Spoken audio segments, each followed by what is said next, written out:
اور جب یوسف اپنے کمال اور رشد تک پہنچے تو ہم نے انہیں حکم اور علم عطا کیا. وَكَذَلِكَ نَجْزِي الْمُحْسِنِينَ، اور اسی طرح ہم نیکوکاروں کو، نیکی کرنے والوں کو جزا عطا کرتے ہیں. وَرَاوَدَتْهُ الَّتِي هُوَ فِي بَيْتِهَا عَن نَّفْسِهِ وَغَلَّقَتِ الْأَبْوَابَ وَقَالَتْ حَيْتَ لَكَ قَالَ مَعَاذَ اللَّهِ إِنَّهُ رَبِّي أَحْسَنُ مَثْوَايَ إِنَّهُ لَا يُفْلِحُ الظَّالِمُونَ. اور جب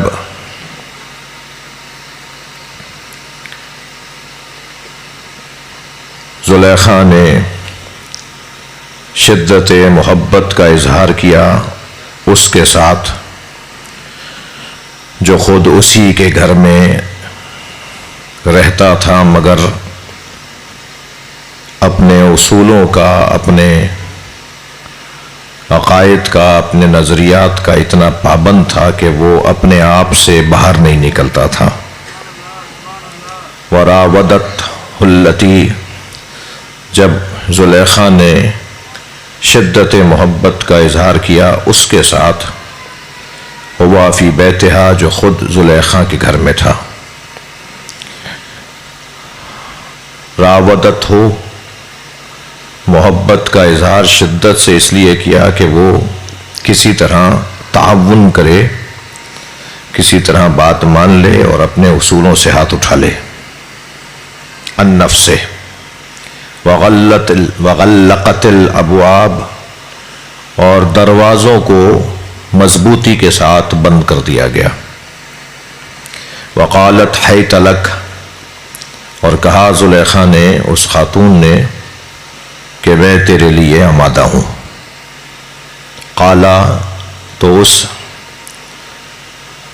جوان نے یعنی یوسف نے کہا، معاذ اللہ، میں اللہ کی پناہ چاہتا ہوں. انہ ربی احسن مثوایا، عزیز مصر تیرا شوہر میرا بہترین مربی ہے، اس نے مجھ پر بہت سے احسان کیے ہیں. انہ لا یفلح الظالمون، اور اللہ ظالموں کو کبھی کامیابی عطا نہیں کرتا. آج کی آیت، مجھے اجازت دیں کہ میں اس کی تصحیح کروں کہ آج کی آیت کا نشان 23 ہے. ہم 23ویں آیت پر آج غور کر رہے ہیں. کل کی جو آیت تھی 22ویں آیت، وَلَمَّا بَلَغَ أَشُدَّهُ آتَيْنَاهُ حُكْمًا وَعِلْمًا كَذَلِكَ نَجْزِي الْمُحْسِنِينَ، جو کل ہم نے جس پہ غور کیا. وہ آیت حضرت یوسف کی زندگی کا ایک اور موڑ ہے. یعنی حضرت یوسف کی زندگی میں جو موڑ آئے، مرحلے آئے، ان میں پہلا مرحلہ ان کا 9 سال کی عمر تک اپنے بابا کے ساتھ اور اپنی سوتیلی ماں یعنی اپنی خالہ کے ساتھ. ہم پچھلے سالوں میں ان آیات پر غور کر چکے ہیں، جو انہوں نے اپنے باقی 11 بھائیوں کے ساتھ اور اپنے والد کے ساتھ اور اپنی گویا کہیے کہ والدہ کے ساتھ جو گزارا، جو دورانیہ، وہ ایک دور تھا حضرت یوسف کی زندگی کا.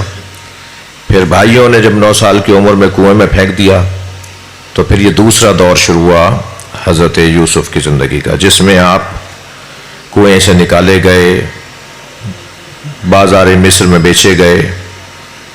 بازار مصر میں بیچنے تک حضرت یوسف کو جو اذیتوں کا سامنا کرنا پڑا، وہ پورا ایک دور تھا، اور وہ تلخ دور تھا، شدید دور تھا، اذیتوں کا دور تھا، حتاکیوں اور بے حرمتیوں کا دور تھا.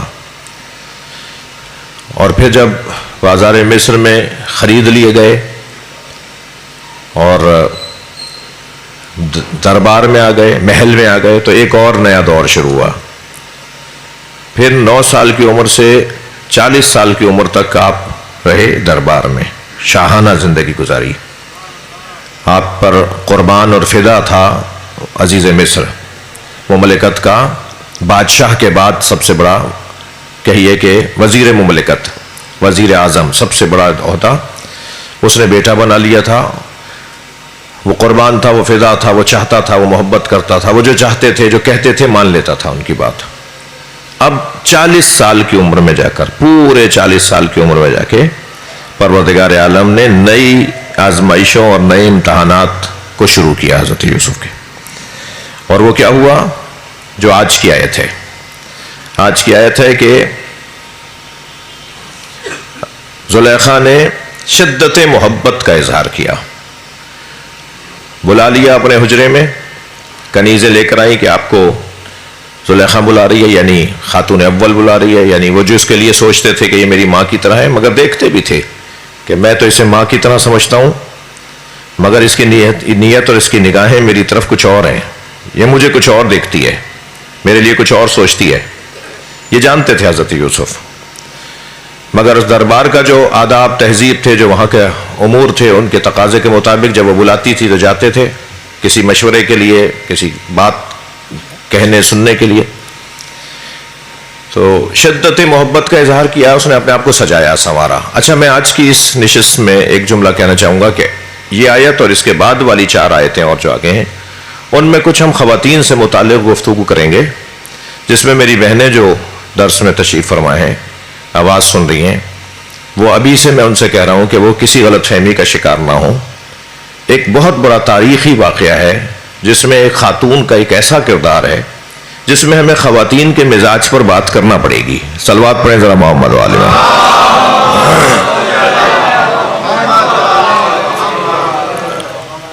لہٰذا کہیں کوئی غلط فہمی نہ ہو.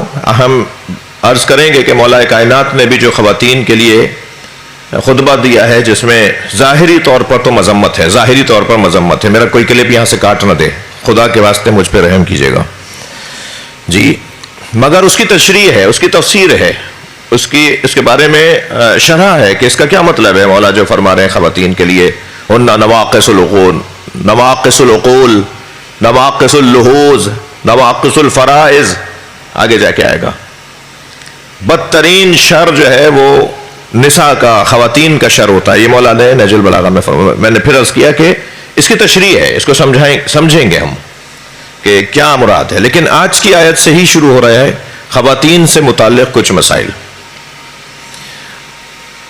مزاج ہے، اللہ نے ساخت ایسی رکھی ہے مرد کی، اللہ نے ساخت رکھی ہے ایک ایسی خاتون کی، اللہ نے جوان لڑکا جو ہوتا ہے اس کی کوئی خاص ساخت رکھی ہے، اس کی خاص مزاج ہوتا ہے، وہ ایک دورانیہ ہوتا ہے اس مزاج کا. وہ جب دورانیہ ختم ہو جاتا ہے تو وہ مزاج تبدیل ہو جاتا ہے. اللہ نے لڑکیوں کا ایک خاص مزاج رکھا ہے، اللہ نے 7 سال تک کے بچے کا ایک خاص مزاج رکھا ہے.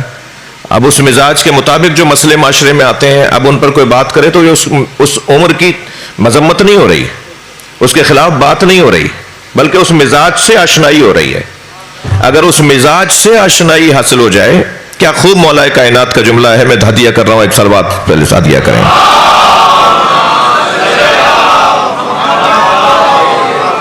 مولا فرماتے ہیں کہ لوگوں کے ترجیحات کو جان کر ان کے وجود میں جگہ بناؤ. لوگوں کی ترجیحات کو جان کر ان کے وجود میں جگہ بناؤ. میں آپ کے وجود میں جگہ بنا سکوں گا جب میں آپ کی ترجیحات کو جانوں گا. یہ نفسیات ہیں. اور یہ کس سے فرما رہے ہیں؟ گورنر سے فرما رہے ہیں. کس سے فرما رہے ہیں؟ ایک سربراہ ریاست سے فرما رہے ہیں کہ تم جب جاؤ گے حکومت چلاؤ گے، کامیاب ہونا ہے یا ناکام ہونا ہے. تم کامیاب حکومت کے لیے بھیجے جا رہے ہو نا، تو کامیاب حکومت کے لیے جب علی تمہیں اپنا نمائندہ بنا کر بھیجے گا تو پھر تم تو لوگوں کے جب تک مزاج سے اور ان کی ترجیحات سے، ان کے شوق سے، ان کے ذوق سے، ان کی توجہات سے آشنا نہیں ہوگے، ان کے ساتھ تمہارا معاملہ اچھا نہیں چلے گا، تم کامیاب نہیں رہ سکو گے ان کے درمیان. لہذا توجہ رہے. جب اس نے شدت محبت کا اظہار کیا، کیا کیا؟ خود کو بنایا، سنوارا، میک اپ کیا، کپڑے اچھے پہنے، خوب اپنے آپ کو جیسے ایک جو ہے. وہ مجھے بار بار معافی نہیں مانگنے دیں، مجھے کچھ سخت باتیں، خاص طور پہ یہ آیت اور اس کے بعد والی آیت تو اتنی ایسی منفرد آیت ہے کہ جس کے لیے بعض فقہا کا فتویٰ ہے، بھائی توجہ، کہ ان آیات کی تشریح و تفسیر خواتین کے سامنے مت کرو. ان آیات کی تشریح و تفسیر جو آج والی آیت ہے اور کل والی آیت ہے، ان کی تفسیر خواتین کے سامنے نہیں کرو. یعنی یہ والی آیت، اس کے بعد والی آیت، یہ تو ابھی ایک زلیخا کا قصہ سننا مشکل ہوگا. اگر میں گریز کر جاؤں تو بہتر ہے، کروں گا گریز بہت سی چیزوں سے.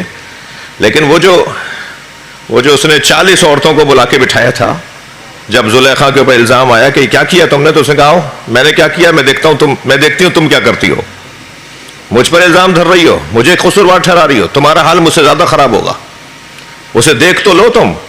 تو بعد والی آیت جو ہے اس کے اندر اس نے وہ ساری نوابزادیوں کو اور بیگمات کو، ریاست کے وزراء اور شخصیات اور جو حکومتی منصبوں پہ فائز افسران تھے ان کی بیگمات کو بلا لیا تھا. یہ بعد والی آیات میں آئے گا، وہ جس کے اندر آپ نے سنا ہے، پڑھا ہے کہ ہاتھ میں چاقو دے دیے، چھری دے دی، اور یا مالٹا تھا یا سیب تھا وہ دے دیا، اور دسترخوان لگایا گیا اور بہت مسندیں سجائی گئیں اور باقاعدہ ایک محفل کا انتظام اور اہتمام کیا گیا. وہ بات میں عرض کروں گا آپ سے. اس میں تو حتیٰ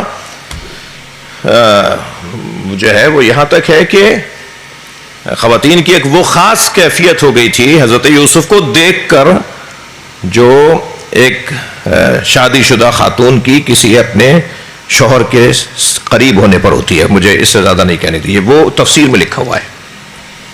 یہ کیفیت ہو گئی تھی حضرت یوسف کو دیکھ کے خواتین کی. تو اس لیے یہ دو آیتیں جو ہیں، میں پھر آپ سے عرض کر رہا ہوں کہ ان دو آیتوں کے بارے میں کہا گیا ہے کہ خواتین کے سامنے اس کی تفسیر نہیں کرو.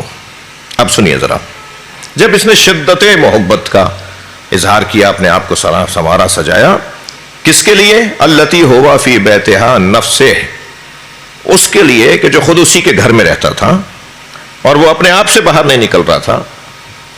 وہ اپنے اوپر اتنا قابو رکھتا تھا، اتنا کنٹرول رکھتا تھا. اس نے سوچا اب میں کچھ ایسا کروں کہ اس کے اندر سے نکالوں باہر. اس نے جو معمولاً اگر کسی غیر نبی کے لیے استعمال ہو تو یہ لفظ استعمال ہو سکے گا کہ جو اس نے خول چڑھایا ہوا ہے، جو اس نے اپنے آپ کو سجایا ہوا ہے، جو اس نے اپنے آپ کو پیش کیا ہے، جو اپنے آپ کو بنایا ہوا ہے اس نے، میں اس بنے ہوئے انسان سے اسے باہر نکالوں گی. یہ تعاون نہیں کر رہا. تو کیا کیا اس نے؟ بلا لیا، وغلقت الابواب، اور دروازے بند کر دیے. دیکھیے، میں چاہوں گا پہلے الفاظ پہ بھی تھوڑا سا غور کریں. یہ جو راودت ہو ہے نا، راودت ہو، مراودہ دو طرفہ شدت محبت کے اظہار کو مراودہ کہتے ہیں. بعض اوقات مراودہ، معانقہ، مصافحہ، مقابلہ، مناظرہ، یہ دو طرفہ کام ہوتا ہے. دو لوگ بیٹھ کر آپس میں گفتگو کر رہے ہوتے ہیں، اسے کہتے ہیں مذاکرہ. دو لوگ نظریات کو رد کر رہے ہوتے ہیں ایک دوسرے کی، اسے کہتے ہیں مناظرہ. ایسے ہی مقابلہ، ایسے ہی مراودہ. دو لوگ جب آپس میں ایک دوسرے سے محبت کا اظہار کریں تو اسے کہتے ہیں مراودہ. مراودہ اظہار محبت ہے. بعض اوقات محبت نہیں ہوتی وہ، مگر اظہار محبت ہوتی ہے. لہذا اخلاقی اعتبار سے بعض اوقات کہا جاتا ہے کہ وہ انہیں چاہتے نہیں ہیں، مراودہ کر رہے تھے، ان سے ان کا کوئی تعلق نہیں ہے، اس وقت مراودہ ہو رہا تھا، یعنی اظہار ہو رہا تھا، دکھاوا ہو رہا تھا. لیکن یہ کبھی کبھی ایک طرفہ بھی ہوتا ہے، یعنی دوسرا نہیں چاہتا مگر ایک طرفہ اتنی شدت سے اظہار ہو رہا ہوتا ہے کہ وہ دوسرا جو نہیں چاہ رہا ہوتا وہ کہتا ہے یہ پاگل ہے، یہ پاگل ہے، میں تو اسے اتنا نہیں پسند کرتا جتنا یہ مجھے پر قربان ہوئے جا رہا ہے.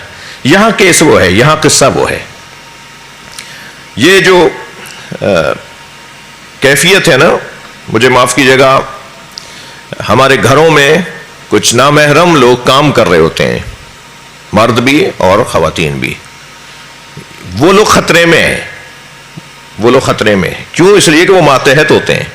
کیوں؟ اس لیے کہ وہ مرعوب ہوتے ہیں. کیوں؟ اس لیے کہ وہ تنخواہ لے رہے ہوتے ہیں. کیوں؟ اس لیے کہ وہ ہمارے رحم اور ہماری توجہ کے محتاج ہوتے ہیں. وہ خطرے میں ہیں. جی، اخلاقی طور پر یہ کیس کچھ اس سے مشابہ ہے، کچھ مشابہ ہے. تیاری کر لی، تیاری کر کے کیا کیا؟ وغلقت الابواب. مغلق کسی چیز کو بند کرنے کو کہتے ہیں، اور مفتح کسی چیز کی کھولنے کو کہتے ہیں. مفتح کھولنا اور مغلق بند کرنا. مگر مفتاح میں اگر الف بھی آ جائے، مفتاح ہو جائے تو پھر چابی کو کہتے ہیں. مفتاح چابی کو کہتے ہیں جی. جب کسی چیز کو مضبوطی کے ساتھ بند کرنے کا اہتمام ہو اور اس کے لیے کوئی آلہ ایجاد کیا جائے، مثلا گرہ لگائی جائے، مثلا سیل لگائی جائے، مثلا اسے پیک کر دیا جائے، مثلا آج کے زمانے میں آپ تالا کہہ دیجئے، ٹھیک ہے. تو مفتاح وہ آلت جو ہے وہ افتاح ہے، کھولنے کا آلہ ہے. وہی چابی بند بھی کرتی ہے، وہی چابی کھولتی بھی ہے نا، مگر اس کو کھولنے کے لیے اس آلے کو کہتے ہیں مفتاح. پھر آگے آیت ہے کہ جب دروازے بند کر دیے، 7 دروازے تھے، 7 دروازوں کو اس طرف سے بند کیا گیا. کنیزوں کو پہلے سے آمادہ کر لیا گیا تھا. پورا گھر، پورا محل جانتا تھا کیا ہونے جا رہا ہے. چھپ کے کام نہیں ہو رہا تھا. 10 لوگ تھے جو گھر کے اندر کام کر رہے تھے، انہیں پتا تھا کہ آج محل کے اندر کیا ہو رہا ہے. تعجب یہ ہے کہ عزیز مصر کو نہیں پتا تھا کہ آج میرے گھر میں کیا ہو رہا ہے. کوئی اسے راضی کرنے کی خاطر ہی اس کے کان میں کہہ کے نہیں آیا کہ وہ خوش ہو جاتا کہ مجھے تم نے اچھا کیا، وقت پہ بتا دیا. یہ نفسیات ہے نا، یہ ماحول ہے نا. 2 روایتیں یہاں پر 2 تفسیریں کی گئی ہیں. ایک تو یہ کہ عزیز مصر کو پتا تھا، چغلی ہو گئی تھی، مخبری ہو گئی تھی کہ آج گھر میں کیا ہونے جا رہا ہے. تبھی تو وہ اس وقت آ کے جا کے دروازے پہ آ کے کھڑا ہوا جب دروازہ کھلا، اور اس نے رنگے ہاتھوں ایک اعتبار سے پکڑا اپنی زوجہ کو. ورنہ وہ یہ اتفاق کیسے ہو گیا؟ یہ اتفاق تھا یا پہلے سے طے شدہ تھا؟ پہلے سے طے شدہ تھا. لہٰذا جیسے ہی 7واں دروازہ کھلا، وہ 7واں دروازہ بھی بر وقت کھول دیتا، اور اتنا بر وقت کھول دیتا کہ زلیخا کا ہاتھ حضرت یوسف کی قمیص تک نہ پہنچتا. پہلے بھی نہیں پہنچا، پہلے بھی وہ بھاگ رہی تھی، پیچھے روک رہی تھی. اور حضرت وہ چاہتا تو 7واں دروازہ بھی اتنی جلدی کھل جاتا کہ یہ باہر نکل جاتے، اور باہر جب نکلتے تو وہاں تو کوریڈور میں اور وہاں جو ہے وہ گزرگاہوں میں کنیزیں بھی تھیں اور غلام بھی تھے. بچ جاتے حضرت یوسف، جو چاہ رہے تھے وہ ہو جاتا. لیکن جیسے ہی اس نے قمیص کو پکڑا، گریبان کو یہاں سے پیچھے سے ہاتھ لیا اور پکڑا تو حضرت یوسف تو جا رہے تھے، اس نے کھینچا تو پوری قمیص پیچھے سے پھٹتی چلی گئی، اور ایک دم دروازہ کھل گیا اور سامنے عزیز مصر کھڑا تھا. اب پہلے سے کھڑا تھا، انتظار کر رہا تھا کہ ہونے دو، یہ میں دیکھتا ہوں کیا ہوگا. دوسری یہ کہ نہیں، ایک عجیب بات ہے، یہ وہ دور تھا تاریخ مدن میں، شہری زندگیوں میں، تہذیبوں میں، یہ وہ دور تھا جہاں خواتین ایک لڑکے سے، ایک مرد سے، ایک جوان لڑکے سے اپنی محبت کا اظہار کرنے کا رواج رکھتی تھیں. وہاں یہ عام تھا. تاریخ مدن میں، شہروں کی تاریخ میں، شہری تاریخوں میں، تہذیبوں میں ایک دور ایسا دور بدلے ہیں، مختلف دور آئے. یعنی کوئی عیب نہیں ہے، یہ عام ہے، رائج ہے. تمہارا کوئی، اب کیا لفظ آج کے زمانے میں کہتے ہیں مجھے پتا ہے وہ لفظ، میں نہیں بول رہا. وہ تمہارا کوئی دوست نہیں ہے، لڑکا کوئی دوست نہیں ہے تمہارا. یہ عیب ہوتا تھا کہ کسی جی گزشتہ کوئی 8-10 دن سے میرے سرانے وہ ساری تفسیریں ان آیات کی جن پہ مجھے اس دفعہ وہ سب میرے سرانے نشان لگی ہوئی رکھی ہوئی ہیں. تو یہ مختلف، اگر کبھی کوئی دوست پوچھے گا تو میں یہ ترکیب مسجد ہے. یہ لفظ حیتا لک محاوراتی جملہ ہے، عربی کا محاوراتی جملہ ہے. جو عربی کا فصیح جملہ بنے گا وہ بنے گا حلم تحیت لکا، یہ تیار ہوں. حلم آؤ تحیت لکا، میں تمہارے لیے تیار ہوں. اس کو اس زمانے میں، یا اگر محاوراتی زبان میں کہیں گے تو کہیں گے ہے تلک. اب وہ حلم کا ہا لے لیا، تحیہ کسی چیز کو آمادہ کرنے کے معنی میں، لک تیرے لیے میں تیار ہوں. یہ جیسے زلیخا نے کہا کہ میرے لیے تیار، میں تیرے لیے تیار ہوں. کیوں اپنے آپ سے باہر نہیں آتا؟ النفس اپنے آپ سے باہر آ، میں تیرے لیے تیار ہوں. یوسف نے کیا کہا؟ حضرت یوسف نے فرمایا قالا معاذ اللہ، میں اللہ کی پناہ میں ہوں، میں اللہ سے پناہ چاہتا ہوں. انہو ربی احسن مسوایا، میرا رب، یہاں عزیز مصر کو، پالنے والے کو، نوازشات اٹھانے والے کو، جی خواہشات اٹھانے والوں کو، جی آرزوؤں کو پورا کرنے والے کو، یہاں حضرت یوسف اپنا رب بول رہے ہیں. یہاں رب سے مراد اللہ نہیں ہے، یہاں رب سے مراد عزیز مصر ہے، لہذا فرماتے ہیں کہ انہو ربی، بتحقیق میرا رب، احسن و مسوایا، اس نے میرے ساتھ بہت اچھا کیا ہے، جس نے میرے ساتھ اچھا کیا ہو میں اس کے ساتھ برا کیسے کروں؟ سوال، صلوات پڑھیں ذا محمد وآل محمد۔ سوال یہ ہے کہ وہ کب برا اس کی طرف سے ہو رہا تھا جو یہ برا کرنے کے بارے میں سوچ رہے ہیں کہ میں اس کے ساتھ برا نہیں کروں۔ عزیزان گرامی، خدا نہ کرے میرے اور آپ کی زندگی میں کبھی ایسے ہی آزمائش آئے کہ جب شادی شدہ مرد کو کوئی اس وقت غور کر رہے ہیں کہ گزرا، تو سب سے پہلے اس مرد کے ذہن میں اپنی بیوی آتی ہے۔ توجہ، کبھی کسی شادی شدہ مرد کو ایسا ماحول ملے تو سب سے پہلے اس کے ذہن میں اپنی زوجہ آتی ہے۔ وہ زوجہ کیوں ذہن میں آتی ہے؟ یہ فطرت کی آواز ہے۔ فطرت کے اعتبار سے اس نے کسی کے ساتھ عقد کیا ہے، کسی کے ساتھ نکاح کیا ہے، کوئی اس کے ساتھ جڑی ہوئی ہے۔ ایک لمحے کو بھی وہ عورت اگر کسی مرد کے ساتھ بات کر رہی ہو تو اسے برا لگتا ہے، اندر سے آواز آتی ہے کہ وہ تو تمہیں برا لگتا ہے کہ وہ کسی نامحرم کے ساتھ مسکرا کے بات کرے، اور تم تو اس کے لیے ہو نا، تم اس سے بے وفائی کیوں کر رہے ہو؟ فوراً ذہن میں ایسے موقع پر، حدیث میں بھی ہے کہ کبھی اگر تمہیں کسی خاتون کو دیکھ کر، مردوں کے لیے حدیث ہے یہ، کسی ایسے خاتون کو تم دیکھ لو کہ جس کو دیکھ کر تمہیں جنسی طلب ہونے لگے، تلذذ کی طرف تمہارا ذہن جانے لگے، تو فوراً اپنی زوجہ کو ذہن میں لے کر آؤ، فوراً پہنچو اپنی زوجہ کے پاس، کسی طرح اس سے رابطے میں آ جاؤ فوراً، یہ تم اس سے بچ جاؤ گے اس گناہ سے۔ ایک ذرا صلوات ہدیہ کریں نبی کی ذات پر۔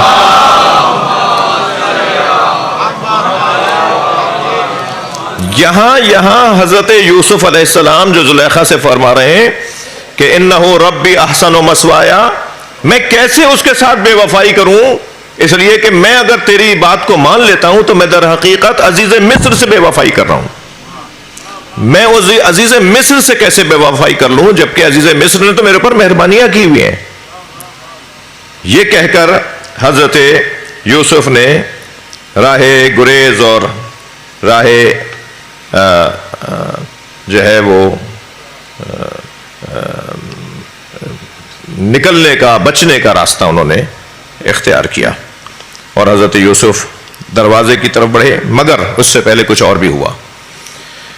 پہلے تو کچھ دیر کے لیے ان کے درمیان مکالمہ ہوا، جس کا ذکر ابھی قرآن میں ان آیات کی صورت میں ہے۔ حضرت یوسف فرما رہے ہیں کہ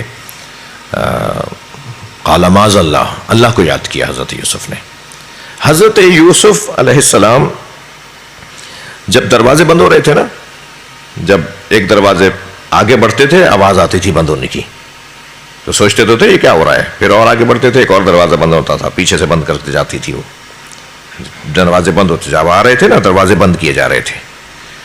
تو جیسے جیسے حضرت یوسف دروازوں کے بند ہونے کی آواز سن رہے تھے نا، ایسے ایسے اللہ کی طرف حضرت یوسف کے دروازے کھل رہے تھے۔ یعنی ایک جنگ تھی حضرت یوسف علیہ السلام کی دو عاشقوں کے درمیان، ایک عشق حیوانی رکھنے والی خاتون اور ایک عشق ربانی رکھنے والا اللہ۔ دو عاشقوں کے درمیان ایک معشوق تھا۔ صلوات پڑھیں ذا محمد و آلہ۔ اب مشکل یہ تھی کہ کون سے عاشق کی طرف اپنی توجہ کرے۔ اللہ چاہتا ہے یہ میری طرف آئے۔ اچھا یاد ہے آپ کو پچھلے سال کے تقریر میں گفتگو میں یہ آیا تھا کہ جب بھائیوں نے بیچا تو انہوں نے قافلہ سالار نے کہا کہ کیا لوگے، تو انہوں نے کہا بس اتنے یہی دے دو۔ تو انہوں نے کہا اتنا اچھا بچہ، خوبصورت بچہ ہے، اس کو بیچ رہے ہو، کون ہے یہ؟ کہا غلام ہے ہمارا یہ۔ تو انہوں نے کہا غلام ہے، اتنا اچھا شکل صورت کا بچہ ہے، غلام ہے، تم اس کو بیچ رہے ہو اور بس کچھ بھی دے دیں ہم؟ تو کہنے لگے کہ اس کے اندر ایک بہت بڑا عیب ہے، اس لیے ہم سستے داموں بیچ رہے ہیں۔ وہ کہ کیا عیب ہے؟ کہ یہ فراری ہے، بھاگ جاتا ہے۔ اس وقت بھائیوں نے یہ کہہ کر کھوٹے سکوں کے عوض بیچا تھا بھائی کو کہ یہ فراری ہے۔ یہاں اب مجھے وہ جملہ یاد آ رہا ہے کہ ہاں حضرت یوسف فراری تھے، انہوں نے ثابت کیا کہ میں نفس سے فراری ہوں اور اللہ کی طرف راہی ہوں۔ ہاں فراری ہیں حضرت یوسف، بھاگ رہے ہیں مسلسل، ثابت کیا ہے کہ وہ فراری ہیں۔ ہر میدان ڈٹنے کا نہیں ہوتا۔ یہ کہاں کس نے کہہ دیا کہ میدان میں ڈٹنے والا بڑا آدمی ہوتا ہے؟ ہمیشہ میدان میں رکنے والا بڑا آدمی نہیں ہوتا۔ کبھی کبھی غلط میدان کا انتخاب ہو جانے پہ میدان چھوڑنا بڑے آدمی ہونے کی علامت۔ مرد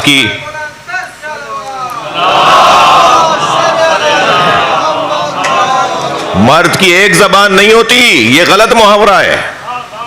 صاحبان ادب تشریف فرمائے ہیں، ہماری زبان کے کچھ محاورے ہیں جو ادبی اعتبار سے محاوراتی دنیا کے اندر مشہور ہیں، مگر قرآن و حدیث اور تہذیب اور اخلاقیات کے خلاف ہیں۔ وہ بتا دوں دو چار محاورے۔ مثلاً ہمارے یہاں کہا جاتا ہے، ہمارے یہاں محاورہ کا کچھ تو ہوگا جو اتنی باتیں ہو رہی ہیں۔ مثلاً ہمارے یہاں کہا جاتا ہے کہ زبان خلق کو نقارہ خدا کہیے، کچھ تو ہوگا۔ یہ ہر جگہ نہیں چلے گا، یہ محاورہ ہر جگہ نہیں ہوگا۔ بعض اوقات کچھ نہیں ہوتا اور بہت کچھ کہا جا رہا ہوتا ہے۔ خود آپ کی اپنی زندگیوں میں ایسی چیزیں آئیں گی، بھائی کچھ بھی نہیں ایسا، کہاں تک بات لے گئے ہو، کچھ بھی نہیں تھا ایسا، ہوا ہی نہیں ایسا۔ سب سے بڑی مثال مولا علی کی ہے۔ جب شام میں خبر پہنچی کہ علی بن ابی طالب کو محراب مسجد کے اندر مار دیا گیا، تو شامی آپس میں کہہ رہے تھے علی نماز بھی پڑھتے تھے، علی کو مسجد میں کیوں مارا؟ علی مسجد جاتے تھے کیا؟ کچھ بھی نہیں تھا اور اتنا کچھ ہو گیا تھا۔ ہمیشہ نہیں ہے، یہ ضروری ہے۔ ایسے ہی ہمارے یہاں ایک لفظ کہا جاتا ہے، دین پہ دنیا بھاری۔ صلوات پڑھیں ذرا محمد و آل محمد۔ ہمارے ہاں ایک محاورہ ہے کہ دین پہ دنیا بھاری۔ دین پہ دنیا کیسے بھاری ہوگی بھائی؟ دین پہ دنیا کیسے بھاری ہوگی؟ اسی طرح ایک لفظ کہا جاتا ہے، مرد کی ایک زبان ہوتی ہے۔ مرد کی ایک زبان ہوتی ہے جی، غلط بول دیا، اب ڈٹے ہوئے، جمے ہوئے، ضد پہ اترے ہوئے، نہیں بھائی کہہ دیا، اب تو کہہ دیا بس۔ یہ مرد ہیں بھائی، مرد ہیں، یہ مرد ہے نہیں، یہ نفس پرست ہے، یہ خود پرست ہے۔ یہ اگر سمجھ گیا ہے کہ میں نے غلط بول دیا تھا، اس وقت میں ایک ماحول تھا، ایک کیفیت تھی، میں نے کچھ کہہ دیا تھا اور بعد میں مجھے احساس ہوا کہ مجھے یہ نہیں بولنا چاہیے تھا، تو کہے کہ میں نے غلطی کی تھی، مجھے نہیں کہنا چاہیے تھا۔ مرد کی ایک زبان نہیں ہوتی، نفس پرست کی ایک زبان ہوتی ہے۔ ہر میدان میں ڈٹنا کہ بھئی یہ فراری ہے، یہ بھاگ جاتا ہے، کہاں سے بھاگا یہ پوچھو۔ بہت عظیم اللہ کا ولی ہے جو گناہوں سے بھاگتا ہو، وہ بھی تو بھاگتا ہے، وہ بھی تو فرار کر رہا ہے، وہ بھی تو چھوڑ کے جا رہا ہے۔ کہاں کیا چھوڑ کر جا رہا ہے، یہ بحث ہوگی، کس چیز کو وہ چھوڑ کر جا رہا ہے۔ حضرت یوسف علیہ السلام ہر دروازے کے بند ہونے پر، یعنی حضرت یوسف علیہ السلام کو مسلح پر اللہ سے اتنی اچھی ملاقات نہیں ہوئی جتنا ان دروازوں سے نکلنے میں اللہ مل رہا تھا۔ شدت محبت ادھر اللہ کی کھینچ رہی ہے اور ادھر زلیخا اپنی طرف راغب کر رہی ہے، اور اس کیفیت میں حضرت یوسف دروازوں کی طرف جا رہے ہیں، دروازے کھلتے چلے جا رہے ہیں، اور یہاں تک کہ حضرت یوسف آخری دروازے پر پہنچے، اور جب آخری دروازے پر پہنچے تو زلیخا کا ہاتھ، اب وہ آگے والی آیات میں ہے کہ کیسے قمیص پھٹی اور قمیص پھٹنے پر کیا مکالمہ ہوا، دروازے پر کیا باتیں ہوئی ہیں، وہ آگے والی آیت ہے۔ ابھی تو دروازے تک جا رہے ہیں حضرت یوسف۔ اس میں حضرت یوسف نے جو فرمایا نا کہ قال معاذ اللہ انہ ربی احسن مثوایا، یہ دو لوگوں کو حضرت یوسف نے یاد کیا ہے، ایک اللہ کو یاد کیا ہے اور ایک عزیز مصر کو یاد کیا ہے۔ صرف اللہ کو یاد نہیں کیا ہے، اللہ اپنی یاد قبول نہیں کرے گا جب تک کہ مخلوق کے احسانات کا شکریہ ادا نہ کیا جائے۔ اکیلے کہہ دیتے قال معاذ اللہ کافی تھا، کہہ دیتے کہ میں اللہ کی پناہ میں ہوں، اللہ سے پناہ چاہتا ہوں، مگر اللہ کو یاد کرتے ہوئے حضرت یوسف نے اسے بھی یاد کیا ہے جس نے حضرت یوسف کے ساتھ شفقت کی، محبت کی، مہربانی کی، اپنائیت کی، سچائی کے ساتھ تھا، خلوص کے ساتھ حضرت یوسف سے محبت کا اظہار کرتا تھا۔ عزیز مصر کو بھی یاد کیا ہے۔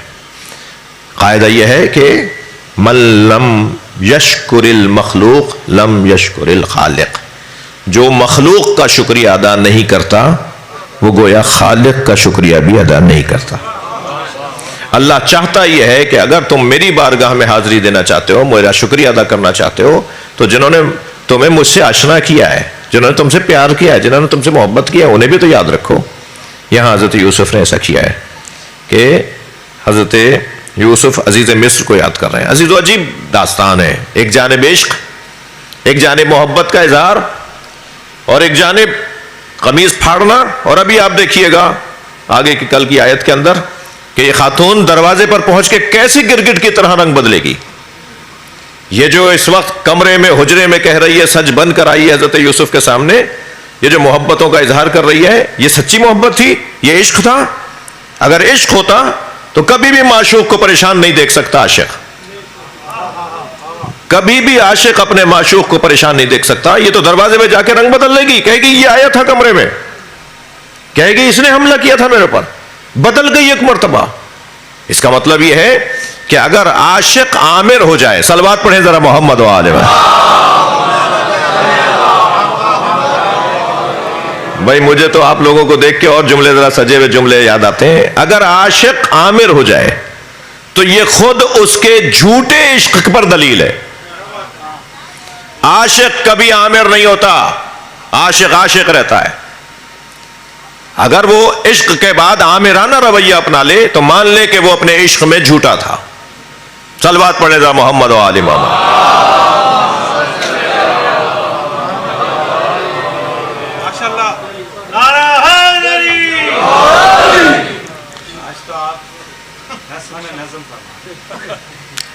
عاشقانہ انداز عامرانہ انداز میں تبدیل ہو جائے گا، اور یہ ایک قاعدہ ہے، ایک کسوٹی ہے۔ سچا پیار تھا تو یہ کیسے رنگ بدل لیا تم نے؟ عاشق تھے تو یہ کیا ہو گیا تمہیں؟ اس کا مطلب ہے کہ تم عاشق نہیں تھے، تم عشق حیوانی کا شکار تھے۔ عشق کی پھر تعریفیں ہوں گی بھائی، عشق کہیں دھوکہ نہ ہو جائے کہ عشق سمجھ کر کسی حیوانی جذبے کا شکار ہو رہے ہوں۔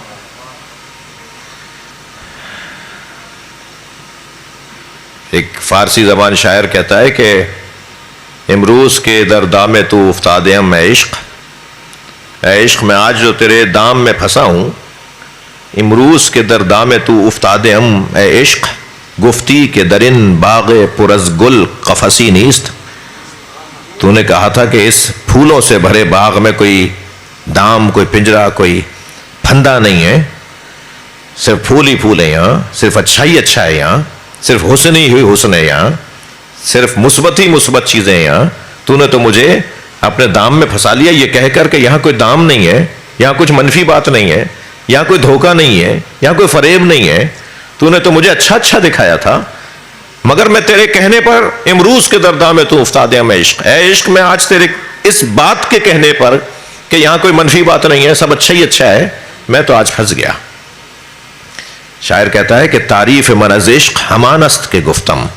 اب وہ کہتا ہے یہ تو میں نے دھوکہ کھا لیا کہ عشق کیسا ہوتا ہے، عشق اسے کہتے ہیں کہ تم محبت کا اظہار کر رہی تھی اور جب مصیبت پڑی تو کہہ رہی ہے میں جانتی نہیں ہوں۔ جب پریشانی آئی، جب سامنے شوہر آ کے کھڑا ہو گیا، جب کنیز غلام آ کے سامنے کھڑے ہو گئے تو کہہ رہی ہے کہ میں تو جانتی نہیں ہوں، یہ تو الٹا، اس نے الٹا کر دیا قصہ۔ تو شاعر کہتا ہے کہ تعریف من از عشق ہمانست کے گفتم، عشق کی تعریف بس یہی ہے جو اب تمہیں میں بتا رہا ہوں۔ میں یہ سمجھا ہوں کہ، وہ کہتا ہے شاعر، میں یہ سمجھا ہوں کہ عشق کی بس یہی تعریف ہے جو میں بتا رہا ہوں۔ کیا ہے؟ دردام کسی باش کے دردام کسی نیست، دردام کسی باش کے دردام کسی نیست، اس کے عاشق بنو جو کسی اور کا عاشق نہیں ہے۔ صلوات پڑھے محمد و آل محمد، اور بلند صلوات نبی کی ذات پہ، اللہم صل علی محمد۔ جی، اس کے عاشق بنو جو کسی اور کا عاشق نہیں ہے۔ تو حضرت یوسف علیہ السلام نے در حقیقت اپنے معشوق سے حیا کی ہے۔ حضرت یوسف نے اپنے معشوق سے، کون ہے حضرت یوسف کا معشوق؟ اللہ سے حیا کی ہے۔ دیکھیے عزیزوں، میرے کم سن ساتھیوں، انبیاء کرام کی لاکھوں تعلیمات کو اگر خلاصہ کریں گے نا تو ایک جملے میں خلاصہ ہو سکتا ہے، اور وہ خلاصہ ہے کہ انبیاء آئے تھے معاشرے کو باحیا بنانے کے لیے، بے شرمی سے نکالنے کے لیے، بے حیائی سے نکالنے کے لیے آئے تھے، حیا سے سجانے کے لیے معاشرے کو آئے تھے۔ ہر شخص کے لیے ہر میدان کی حیا مختلف ہے، ہر شخص کے تعلق کے ساتھ حیا کا عنوان بنتا ہے۔ حیا کو اگر میں اپنے الفاظ میں کہوں اور میں اگر تعریف کروں تو میں یوں کہوں گا کہ شرم و حیا یعنی توجہ، شرم و حیا یعنی جس نے اچھا کیا ہو اس کی ناراضگی کا کام نہ کیا جائے، جس نے تمہارے ساتھ اچھا کیا ہو اس کی ناراضگی کا کام مت کرو، کچھ ایسا کام نہ کرو جس سے وہ ناراض ہو جائے جس نے تمہارے ساتھ اچھا کیا ہے۔ اب جب یہ تعریف بن جائے کہ اس کی ناراضگی مول نہ لو، اس کو ناراض نہ کرو جس نے تمہارے ساتھ اچھا کیا ہے، تو پھر سب سے زیادہ تو حیا اللہ سے آنی چاہیے جس نے ہمارے ساتھ تو اچھا ہی اچھا کیا ہے۔ جی مفت میں آنکھیں دے دی، مفت میں ہاتھ پیر دے دیے، لاکھوں روپے کے لوگ بال لگا رہے ہیں جن کے سروں پہ بال نہیں ہیں، مفت میں بال دے دیے۔ جی ناخون اگر نہیں اگرا ہوتا ہے تو لوگ مصنوعی ناخون لگوانے کے لیے خرچہ کر رہے ہوتے ہیں۔ ایک انگلی کا اگر پوروا یہ ہڈی جو ہے جوڑ جو ہے اگر مڑ نہیں رہا ہوتا اور سیدھی رہتی ہے تو اس کے اندر باقاعدہ آپریشن کروا کے جوڑ لگوا رہے ہوتے ہیں۔ یہ مفت میں اللہ نے کتنی ساری چیزیں دے دی جس نے اچھا ہی اچھا کیا ہے۔ کیا اس سے بڑھ کر اللہ ہمارے ساتھ، اس سے بڑھ کر اللہ اور کیا اچھا کرتا کہ ہمارے دلوں میں علی کو بٹھا دیا ہے۔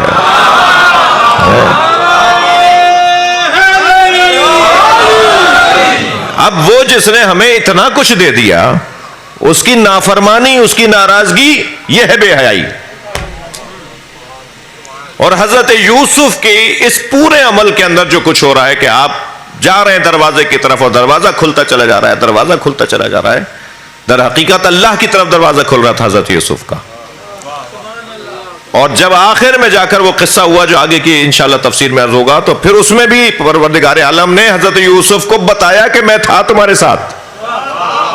ہاں جب وہ جب 3 مہینے کا بچہ بولے گا نا، صلوات پڑھیں ذرا محمد و آل محمد۔ جب زلیخا کا بھانجا 3 مہینے کا دودھ پیتا بچہ، 3 مہینے کا بچہ گود میں جب بولے گا نا دروازے پر، ابھی کہ جب کہے گی کہ یہ آیا تھا میرے حجرے میں، تو بچہ بولے گا۔ وہاں پر رش لگ گیا تھا، وہ بچے کو اٹھا کے لے آئی تھی، وہ بچہ بولے گا، وہ کیا بولے گا؟ وہ کہے گا ان قمیصہ قد من قبل، قمیص اگر آگے سے پھٹی ہوئی ہے۔ بچہ بول رہا ہے جو ابھی اپنی اماں کو اماں نہیں بولتا، اپنے ابا کو ابا نہیں بولتا۔ تو وہ دروازے پر اللہ نے پوری داستان ہے، وہ کہے گا کہ اگر قمیص آگے سے پھٹی ہوئی ہے فصدقت، تو یہ سچ کہہ رہی ہے، حملہ کیا ہے تو آگے سے کپڑے پھاڑے گی نا زلیخا، اور اگر پیچھے سے پھٹی ہوئی ہے تو یہ جھوٹ بول رہی ہے۔ پیچھے سے پھٹی ہوئی ہے قمیص، آگے سے پھٹی ہوئی ہے۔ یہ تو جا رہے تھے نا، انہوں نے کہاں حملہ کیا ہے؟ انہوں نے حملہ کیا ہوتا تو تمہاری چھیٹا جھپٹی میں آگے سے ان کی قمیص پھٹتی نا۔ یہ بچہ گواہی دے رہا ہے۔ وہاں اللہ نے 7ویں دروازے پہ جا کے بتایا میں ہوں، وہ جو دروازے کھول رہے تھے وہ میں ہی کھول رہا تھا۔ یہ 7واں دروازہ جو میں نے تاخیر سے کھولا ہے، تو میرا یہاں دروازہ کھولنے کا انداز کچھ اور ہے۔ دروازے کھولنے کا یہاں 7واں دروازہ میں ایسے کھولوں گا کہ ایک بچہ بات کرے گا۔ یہ حضرت یوسف علیہ السلام شرم و حیا کے لیے بھیجے گئے۔ میں جو ایک روایت بڑی سجی ہوئی تھی، میں نے سوچا کہ آج آپ کو وہ ہدیہ کروں اپنے مضمون کے اندر۔ حدیث کہتی ہے کہ الاسلام عریان، اسلام عریان ہے، وَلِبَاسُهُ الْحَيَاءُ، مگر اس کا لباس ہے جسے حیا کہتے ہیں۔ اگر حیا نکال رہے ہیں تو اسلام عریان ہے۔ حدیث سنائیے میں نے آپ کو۔ اور پھر حیا کی 5 قسمیں بیان کی گئی ہیں۔ الاول حیاء الذنب، گناہ کرتے وقت حیا۔ ایک چرواہا، معاف کیجیے گا، چرواہا چوپائے جانوروں کو لے کر جنگل سے گزر رہا تھا، کچھ لوگوں کا گزر ہوا، ایک بکری انہیں اچھی لگی، انہوں نے کہا میں بیچ دو، اس نے کہا مالک کی ہے، مجھے اجازت نہیں ہے بیچنے کی۔ تو کہا اتنی بکریاں ہیں، اسے کیا پتہ چلے گا کہ بکری کہاں گئی؟ سائیں ڈاکٹر صاحب بکریوں کے ماہر ڈاکٹر صاحب بھی تشریف فرمائے جی، ماشاءاللہ پورے صوبے میں 10 فارم لگا کے دیے انہوں نے، جانوروں کے ماہر ہیں. تو اس نے کہا کہ یہ بکری ایک تم ہمیں دے دو گے تو مالک کو کہاں پتہ چلے گا کہ ایک بکری، سینکڑوں بکریاں تھی، کسی کو اس کو گنے گا کہ وہ کہ ایک بکری کم ہے. کہنے لگا کیا حسین جملہ ہے، کہنے لگا کہ فین اللہ، اللہ کہاں ہے؟ پھر مالک نہیں ہے تو اللہ کہاں ہے؟ اللہ تو دیکھ رہا ہے نا کہ میں چوری کر رہا ہوں، میں بیچ رہا ہوں. اس کو کہتے ہیں حیاء الذم. دوسرا عنوان ہے حیا کا، حیاء التقصیر. کوتاہیاں، کمزوریاں ہوئیں، اس کا احساس ہو جائے. حیا کا تقاضا یہ ہے کہ اپنی اس تقصیر کا ازالہ کیا جائے. تیسری ہے حیاء کرامت. مولا علی نے 2 لباس خریدے قمبر کے ساتھ جا کر، مشہور واقعہ. ایک ذرا مہنگا، اچھا، زیادہ ملائم کپڑا، اور ایک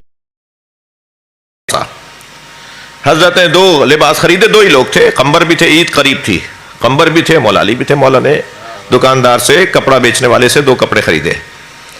جب گھر پہنچے میں حضرت فرمایا نہیں تم جوان ہو، یہ مہنگا والا تمہارے لیے لیا ہے میں نے، یہ سستا والا میرے لیے ہے. اسے کہتے ہیں اللہ اکبر حیاء کرامت. کرامت کا کیا تقاضا، کس کو کہتے ہیں، بزرگی کسے کہتے ہیں؟ کسی آدمی کا بڑا ہونے کا کیا مطلب ہے؟ کوئی آدمی اس طرح سے بڑا ہوگا کہ وہ مہنگے کپڑے پہنے گا، اس کا نوکر سستے کپڑے پہنے گا، یہ الٹا ہے. اس کے کپڑے پہننے سے وہ بڑا ہے یا بڑا تھا وہ پہلے سے؟ اگر وہ پہلے سے بڑا تھا تو اس کے کپڑوں سے وہ بڑا نہیں ہوگا. اسے کہتے ہیں حیاء کرامت. کرامت کا تقاضا یہ ہے کہ وہ ثابت کرے کہ وہ صاحب کرامت ہے. الرابع حیاء حب.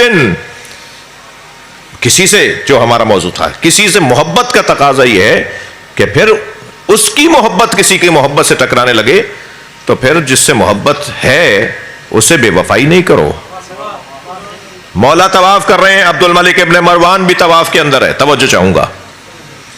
ایک چاہنے والے نے قریب آ کے کہا مولا یہ گورنر آپ کے ساتھ طواف کر رہا ہے، آپ کے گھر پہ اس کے کارندے نے قبضہ کیا ہوا ہے مدینے میں. گورنر کے رکھے ہوئے افسران میں سے ایک افسر نے اللہ اکبر امام زین العابدین کے گھر پہ قبضہ کر لیا تھا. تو امام کے چاہنے والے نے کہا مولا گورنر آپ کے ساتھ ساتھ طواف کر رہا ہے، اسے کہیے کہ تمہارے افسر نے، تمہارے فلاں ڈائریکٹر نے، تمہارے فلاں سیکٹری نے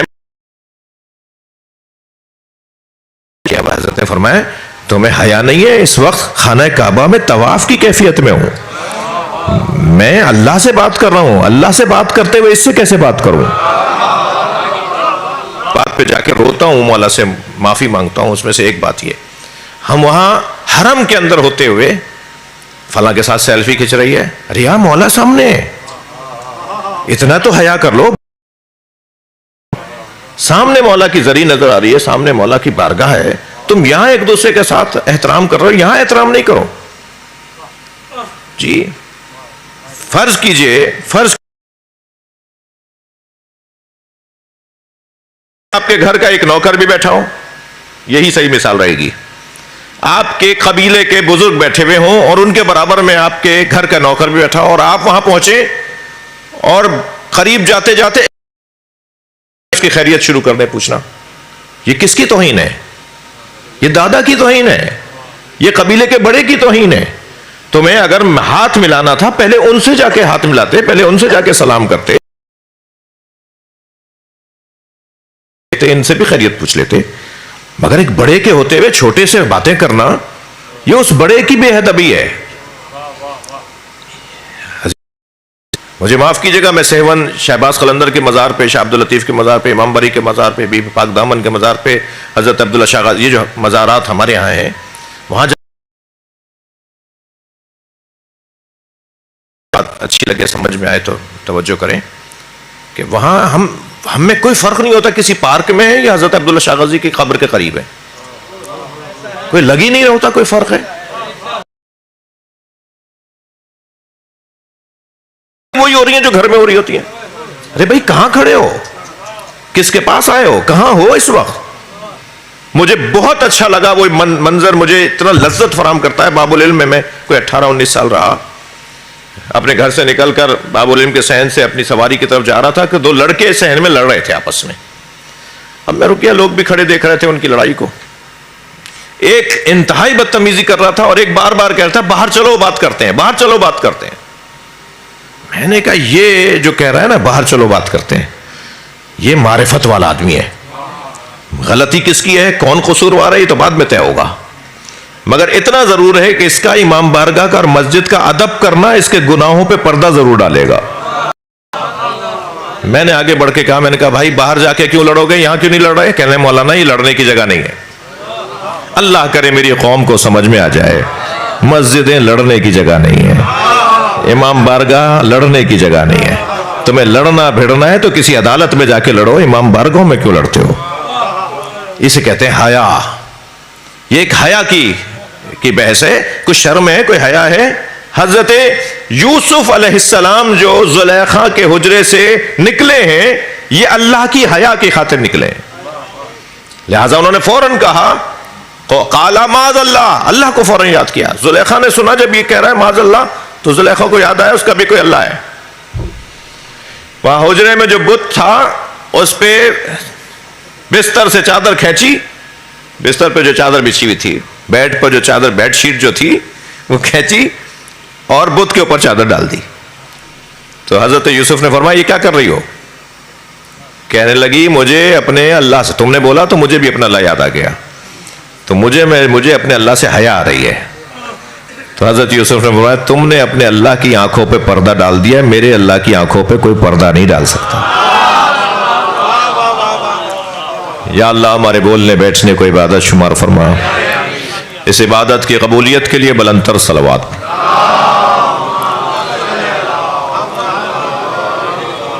جناب ابرار حسن صاحب کچھ سوالات لیں گے ہم آج.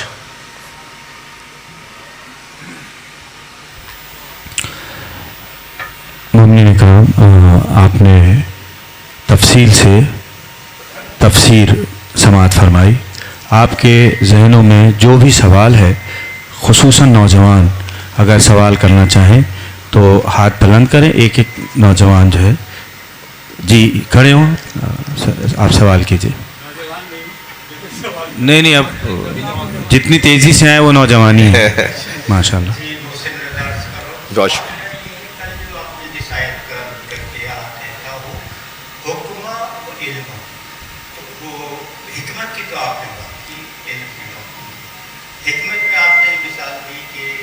ولایت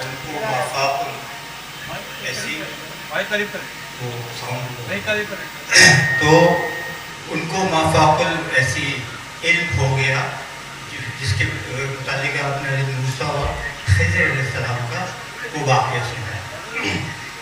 حضرت موسیٰ علیہ السلام اس وقت شریعت کے حوالے سے تو صحیح تھے، جی ہاں، لیکن ایک بچے کو قتل کرنا جو کہ ابھی جرم نہیں ہوا ہے. دوسری بات یہ کہ حضرت موسیٰ علیہ السلام علم کے بات میں اگر دیکھیں سورہ نمل میں آصف بن برقیہ، قرآن کا تھوڑا سا علم لیکن وہ تخت بلقیس پلک جھپکتے میں لیا. تو علم اور حکمت کے بارے میں بتائیں. اور جو آپ نے کل کا واقعہ خضر علیہ السلام کے بارے میں بتایا وہ موسیٰ علیہ السلام تو صحیح تھے. شریعت تو شریعت میں ہمارا جو اہل طریقت ہے یا اہل صوفیہ ہے، غور سبدار جو بھی سلسلہ ہے، اس سے تو ہمارے ائمہ جو ہیں وہ انہوں نے مطلب اس کی برات ہے. بہت شکریہ، بہت علمی اور بہت ہی میں اس سوال پر آپ کا ممنون ہوں. اور اس طرح سے سنگین سوال جو ہے وہ ہماری اس مجلس کی سنگینی میں اضافہ کرے گا. تو پہلے تو اس طرح ہی کہ ہم پسند ہوگا، ہمیں اچھا لگے گا کہ اس طرح کے سنگین سوال ہوں. ابرار بھائی اس کا جواب دے دوں. جی ڈاکٹر ایک صلوات پڑھے ذرا محمد و آل محمد. اللہم صل علی. تو یہ حقیقت ہے کہ ہم نے حکماً و علما میں حکم کے بارے میں تو کچھ تفسیر کی مگر علم کے بارے میں تفسیر نہیں کی. یعنی اللہ نے یہاں حکم سے مراد ولایت اور نبوت اور امامت مراد لی ہے. مختلف اور آیات کی تفسیر میں بھی جہاں جہاں حکم آیا ہے وہاں مراد ولایت ہے، نبوت ہے، امامت ہے. ولایت ذرا وسیع اور زیادہ بڑا عنوان ہے، اور نبوت اور امامت اس عنوان کے اندر آتا ہے، یعنی نبوت اور امامت ولایت کے عنوان کے اندر آتا ہے، ولایت نبوت اور امامت کے اندر میں نیچے نہیں آتا مضمون۔ تو حضرت خضر اور حضرت موسیٰ کے ہاں جو یہ قصہ ہوا، حضرت موسیٰ علیہ السلام تو جب انہوں نے پوچھا کہ بھئی یہ کیا کیا، تو حضرت خضر نے فرمایا کہ یہ بڑا ہو کر اپنے ماں باپ کا نافرمان ہوگا، ٹھیک ہے، بڑا ہو کے یہ جرم کرے گا ڈاکٹر صاحب۔ تو حضرت خضر نے جواب دیا حضرت موسیٰ، جب کہا کہ اب ہم اور تم ساتھ نہیں چل سکیں گے، تو مگر بتائیں تو صحیح ہوا کیا ہے۔ تو حضرت خضر نے پھر بتایا کہ میں نے کیوں دیوار سیدھی کی، کیوں میں نے کشتی میں سوراخ کیا، کیوں میں نے ایک جوان کو مار دیا۔ تو وہ جو جوان کو مارنے کا حضرت نے فرمایا، تو فرمایا کہ یہ کیونکہ بڑا ہو کر اپنے ماں باپ کا نافرمان ہوگا، اس لیے میں نے اسے مار دیا۔ تو ابھی تو اس نے نافرمانی کی نہیں، ابھی تو اس نے جرم کیا نہیں، جرم سے پہلے سزا کیسے؟ مولا علی نے ابن ملجم کی طرف اشارہ کر کے جب جنگ صفین میں مولا کے لشکر میں تھا، تو حضرت نے فرمایا یہ جو میرا سپاہی ہے نا، یہ میرے لشکر میں اس وقت میری طرف سے لڑ رہا ہے جنگ، یہ کچھ عرصے بعد مجھے مارے گا۔ تو چاہنے والوں نے کہا مولا ہم اسے مار دیتے ہیں۔ حضرت نے فرمایا ابھی اس نے جرم نہیں کیا۔ تو مولا ابھی جرم نہیں کیا تو جرم سے پہلے سزا نہیں دے رہے مولا علی، اور حضرت خضر جرم سے پہلے سزا دے رہے ہیں، ٹھیک ہے، یہ سوال سجے گا اس طرح سے۔ تو یہ کیسے سمجھیں گے ہم اس بات کو؟ عزیزان گرامی، حضرت امیر المومنین جب یہ فرما رہے ہیں، جواب دے رہا ہوں اب اس کا میں، امیر المومنین جب یہ فرما رہے ہیں کہ اب اس نے جرم نہیں کیا تو جرم سے پہلے سے سزا کیسے دے دیں، وہ شریعت کے قلمدان کے مطابق فرما رہے ہیں۔ اور حضرت خضر جو جرم سے پہلے سزا دے رہے ہیں، جرم سے پہلے اسے جرم کرنے سے بچا رہے ہیں، وہ ولایت کے قلمدان سے بات کر رہے ہیں۔ اور ولایت کا تقاضا یہ ہے کہ وہ اپنے چاہنے والے، جس پر وہ مولا ہے، جس کا وہ مولا ہے، اس کے اوپر تصرف رکھتا ہے۔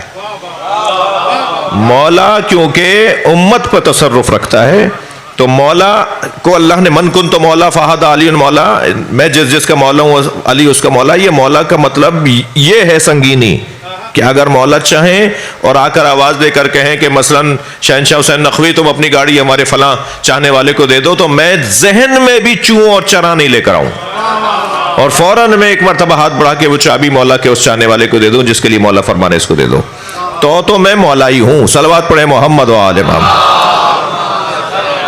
اور میں نے انہیں اپنا مولا مانا ہے، صحیح ہے۔ تو پہلا پیغام تو یہ کہ وہاں حضرت خضر نے ولایت کے قلمدان سے کام لیا اور امیر المومنین نے شریعت کے قلمدان سے کام لیا۔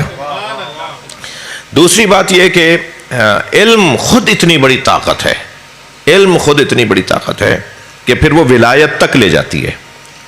یعنی جن کے ہاں علم کی شدت اور علم پر عمل مضبوط ہو جاتا ہے تو اس کے لیے پھر دریچے کھلتے ہیں، پھر اس کے لیے رستے کھلتے ہیں، پھر اس کے لیے آنکھیں کھلتی ہیں اس کی، پھر اس کے کشف حجاب ہوتا ہے، ٹھیک ہے۔ مگر یہ ریاضت کرنے والوں کے لیے، یعنی یہ میرے اور آپ کے لیے، لیکن اللہ جنہیں تیار کر کے بھیجتا ہے پھر اللہ ان مرحلوں سے انہیں نہیں گزارتا، وہ ان مرحلوں سے گزر کے اس مرحلے پہ نہیں آتے۔ ہم اور آپ کے لیے یہ ہے کہ علم کی شدت کو بڑھاتے رہیے اور علم پر عمل کرتے رہیے۔ جب علم پر عمل کرتے رہیں گے کسی ایک لمحے میں ایک مرتبہ دروازہ کھل جائے گا۔ وہ جو ولایت ملتی ہے نا، وہ ایک لمحے میں کسی کام پر ولایت ملتی ہے۔ جیسے کل میں نے ابن سیرین کا واقعہ آپ کے سامنے سنایا، وہ ایک دم ولایت مل جاتی ہے۔ لیکن جنہیں وہ ولایتیں دے کر بھیجتا ہے، جنہیں وہ علم دے کر بھیجتا ہے، انہیں ان مرحلوں سے نہیں گزارتا۔ مولا علی نبی کی گود میں فرما رہے ہیں میں قرآن سناؤں، زبور سناؤں، انجیل سناؤں، تورات سناؤں، یہ وہاں سے پڑھ کر آئے ہیں۔ ہمیں اس کو پڑھنے کے بعد اس کے اوپر عمل کر کر کے، ریاضتیں کر کر کے انتظار کرنا ہوگا کب ہمارے لیے دروازہ کھلتا ہے۔ تو وہاں شریعت کا قلمدان کا بھی استعمال کر رہے ہیں، مولا علی شریعت کے قلمدان کو استعمال کر رہے ہیں، حضرت خضر ولایت کے قلمدان کو استعمال کر رہے ہیں۔ علی بھی استعمال کر سکتے ہیں، علی کو من کن تو مولا کے قاعدے کے مطابق وہی مقام حاصل ہے جو حضرت خضر، بلکہ اس سے بڑا مقام حاصل ہے جو حضرت خضر کو حاصل ہے۔ مگر مرضی ہے ایک وقت میں ایک سربراہ کے پاس کئی قلمدان ہو، کئی قلم ہو، اور وہ فلاں قلم کو استعمال کرے اور فلاں قلم کو استعمال نہ کرے۔ جی جی، السلام علیکم۔ یہ ارشاد فرمائیے گا کہ قرآن شریف میں تذکرہ ہے دل کے ٹیڑھے ہونے کا، تو اس کو مزید ایکسپلین کریں۔ جی، قرآن مجید میں خاص طور پہ کئی جگہ یہ تذکرہ ہے دل کے ٹیڑھے ہونے کا، اور خاص طور پہ وہ ہے کہ یا نساء النبی لستن کاحد من النساء ان اتقیتن، فلا تغضانا بالقول فیطمع الذی فی قلوبہم زیغ، یہ جو لفظ ہے نا زیغ کا، اے نبی کی بیویوں تمہیں اللہ نے عام عورتوں کی طرح نہیں بنایا ہے، مگر شرط یہ ہے کہ تقوی اختیار کرو، اور دیکھو ان لوگوں کے ساتھ میٹھی اور اچھی اور دھیمی اور پیاری اور سجی ہوئی گفتگو نہیں کرو کہ جن کے دل ٹیڑھے ہیں، وہ تمہاری طرف طمع کرنے لگیں گے، تمہاری طرف راغب ہونے لگیں گے۔ تو دل ٹیڑھے ہونے کے حوالے سے کیا مطلب ہے دل کا ٹیڑھا ہونا؟ یہ جو فی قلوبہم زیغ ہے، یہ فی قلوبہم عوج ہے، بعض لگا لفظ عوج آیا ہے، ٹیڑھا ہونے کا لفظ آیا ہے، بعض لگا زنگ لگنے کا لفظ آیا ہے۔ اس سے کیا مراد ہے؟ کچھ لوگ تینتاً خراب ہوتے ہیں، یہ لفظ میں لفظوں کو اور بدلوں، کچھ لوگوں کا خون خراب ہوتا ہے، جینیٹک کے مسائل ہوتے ہیں جی، ابا دادا سے ان کے ہاں مسئلے چلے آ رہے ہوتے ہیں، اور ان کے ہاں بگاڑ ہوتا ہے، ان کے ہاں وہ قدرتی اور فطری مسئلہ ہوتا ہے۔ کچھ لوگوں کے ہاں قدرتی اور فطری مسئلہ نہیں ہوتا، بلکہ وہ غیر مشروع رستے سے دنیا میں آتے ہیں۔ جو غیر مشروع رستے سے دنیا میں آتے ہیں وہ بھی خطرناک لوگ ہیں، وہ کچھ بھی گل کھلا دیں گے کبھی بھی، جن کو یہ پیچھے نماز پڑھنا جائز نہیں ہے، جو امام جماعت نہیں بن سکتے جی، جو غیر مشروع رستے سے ناجائز رستے سے دنیا میں آتے ہیں، شریعت کہتی ہے انہیں پیش نماز نہیں بنایا جا سکتا، مثلاً ان کے پیچھے یہ کیونکہ کبھی بھی گل کھلا دیں گے، کچھ بھی کر لیں گے، ان کی ساخت میں خرابی ہے۔ کچھ لوگوں کی فطرتی مسئلہ نہیں ہوتا، ساخت میں خرابی نہیں ہوتی، خون ان کا خراب نہیں ہوتا۔ کچھ لوگوں کے مشروبی کوئی مسئلہ نہیں ہوتا، یعنی جو فطری تقاضے ہیں ان کے مطابق اور جو شرعی تقاضے ہیں ان کے مطابق بھی کوئی الجھن نہیں ہوتی۔ کچھ لوگوں کو کچھ گناہوں کی وجہ سے ایک کیفیت طاری ہوتی ہے جسے منافقت کہا جاتا ہے۔ یہ جو منافقت کا عنوان ہے نا، یہ ان کے دل ٹیڑھے ہو جاتے ہیں۔ دل ٹیڑھے ہو جاتے ہیں یعنی دو طرف دیکھ رہے ہوتے ہیں وہ، کبھی ان کے نزدیک یزید ٹھیک ہوتا ہے، کبھی ان کے نزدیک حسین ٹھیک ہوتا ہے، اس لیے خطرناک لوگ ہوتے ہیں، بھی وقت پلٹ جائیں گے اور رخ موڑ لیں گے اپنا۔ تو وہ کون سے گناہ ہیں، وہ کون سی چیزیں ہیں جن کی وجہ سے دل ٹیڑھے ہوتے ہیں؟ کچھ ہی طرف میں نے اشارہ کیا، اور اس کو اور مزید بہتر انداز سے بھی پیش کیا جا سکتا ہے جی۔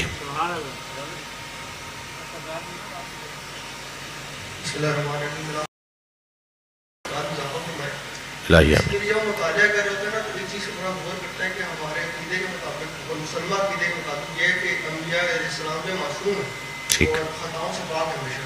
تو جب ہم قرآن پاک کو دیکھتے ہیں، جب نبی صلی اللہ علیہ السلام کی وہ لفظ شریف کراتا ہے کہ انہوں نے جملہ کہا اس کے بعد مجلس کو مچھلی چلے گئے، تو اس کے بارے میں پڑھو۔ دیکھیے، گناہ کے حوالے سے ہم لوگ بہت روشن ہیں کہ تمام انبیاء معصوم ہیں، تمام ائمہ معصوم ہیں۔ ہمارے ہاں عصمت کے حوالے سے نبیوں کے لیے یہ مسلم عقیدہ ہے سنی شیعہ کا۔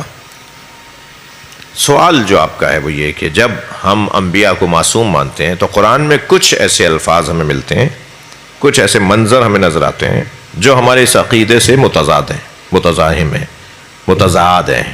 مثلا فعصا آدم ربہ، آدم نے اپنے رب کا عصیان کیا، لفظ عصا آیا ہے حضرت آدم کے لیے، عصیان کا لفظ آیا ہے۔ اس میں ایک بزرگ عالم گزرے ہیں ہمارے یہاں، مولانا محمد قاسم زیدی صاحب، انہوں نے شرح باب ہدی حشر جو علامہ حلی کی عقائد کی کتاب ہے، اس کی شرح پر شرح لکھی ہے۔ اس کی شرح پر شرح میں علامہ مولانا محمد قاسم زیدی نے، شاید عالم شاہ جی کو یاد ہوں گے، چمن بھائی کو بھی یاد ہوں گے، ابرار بھائی کو بھی یاد ہوں گے، علامہ طالب جوہری بھی ان سے ملنے کے لیے خیرپور جاتے تھے۔ خیرپور جس مدرسے کو میں اس وقت دیکھتا ہوں اسی کے اندر وہ دفن ہیں، ان کا مزار اسی سلطان مدارس کے اندر۔ انہوں نے جو ایک کتاب لکھی شرح فاضل مقداد باب ہادی عشر احسن العقائد کے نام سے، کتاب کا نام ہے احسن العقائد۔ اس میں انہوں نے انتہائی سجا کر اہتمام کے ساتھ ان تمام آیات کا جواب دیا ہے۔ اسی طرح حضرت آیت اللہ مرتضیٰ علم الہدا سید رضی کے بڑے بھائی، جنہوں نے نہج البلاغہ کو مرتب کیا، ان کے بڑے بھائی سید مرتضیٰ علم الہدیٰ، انہوں نے ایک پوری کتاب لکھی ہے تنزیہ الانبیاء کے اوپر، انبیاء کی عصمت کے اوپر. اور وہ ساری آیات جو اس طرح کی ہمیں ایک اشارہ دے رہی ہوتی ہیں کہ یہ تو گناہ کی طرف ہے، یہ تو توبہ کر رہے ہیں، تو معافی مانگ رہے ہیں اللہ سے، ظلم تو نفسی کہہ رہے ہیں، یہ تو کہہ رہے ہیں کہ جو ہے وہ میں نے اپنے ساتھ زیادتی کی ہے، میں نے عصیان کیا، یہ لفظ بول رہے ہیں.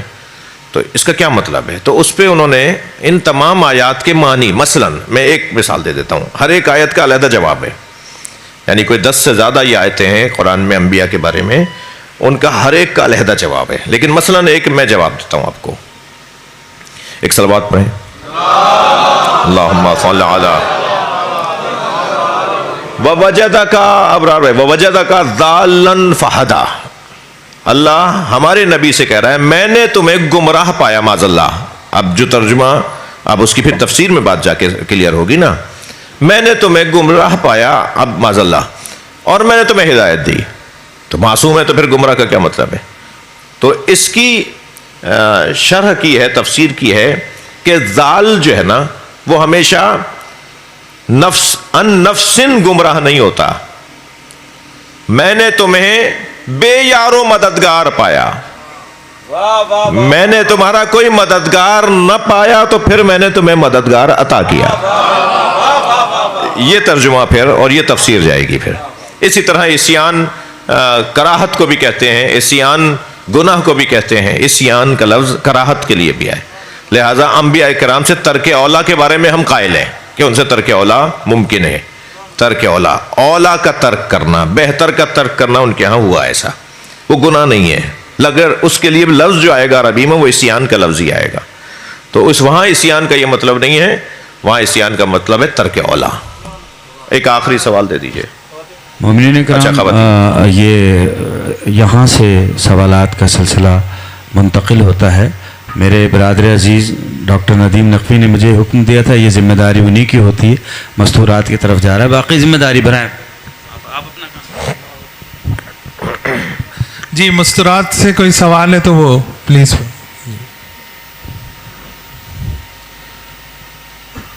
خواتین کی طرف سے کوئی سوال ہے قبلہ کے لیے تو وہ پلیز پیش کر دیجئے.